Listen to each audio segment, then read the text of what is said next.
আমরা নিজেরাই কিন্তু নিজের ত্বকের সবচেয়ে বেশি ক্ষতি করি। না জেনে না বুঝে ত্বকে ভুল প্রোডাক্ট ব্যবহার করি। বেশিরভাগ মানুষই নিজের জন্য কোন প্রোডাক্টটা প্রয়োজন সেটা না বুঝেই প্রোডাক্ট নির্বাচন করে এবং সেই প্রোডাক্ট ব্যবহার করার ফলে নিজের ত্বকের চরম ক্ষতি করে। আসসালামু আলাইকুম সবাইকে। Welcome back to my page cash moments.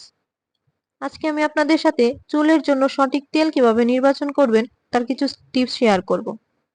বাজারে চলা আকর্ষণীয় বিজ্ঞাপন দেখে আমরা অনেকেই নিজের চুলের স্ক্যাল্পের ধরন না বুঝে যে কোনো তেল ব্যবহার করি, যার ফলে চুল পড়ে, চুল রুক্ষ হয়ে যায়, চুলে কোনো গ্রোথ থাকে না, অর্থাৎ চুল পুরোপুরি ড্যামেজ হয়ে যায়।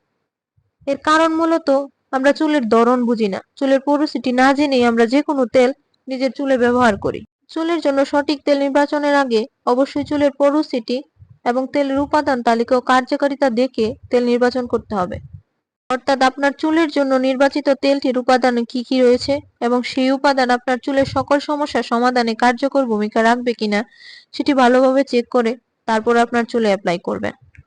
আর হ্যাঁ, আপনি চাইলে কিন্তু আপনার চুলের সমস্যার সমাধানে হার্বাল তেল ব্যবহার করতে পারেন, চাইলে হোমমেড তেলও ব্যবহার করতে পারেন। যে তেলই ব্যবহার করেন না কেন, তেলের উপাদান তালিকা দেখে চুলের সমস্যার ধরন অনুযায়ী তেল ব্যবহার করবেন।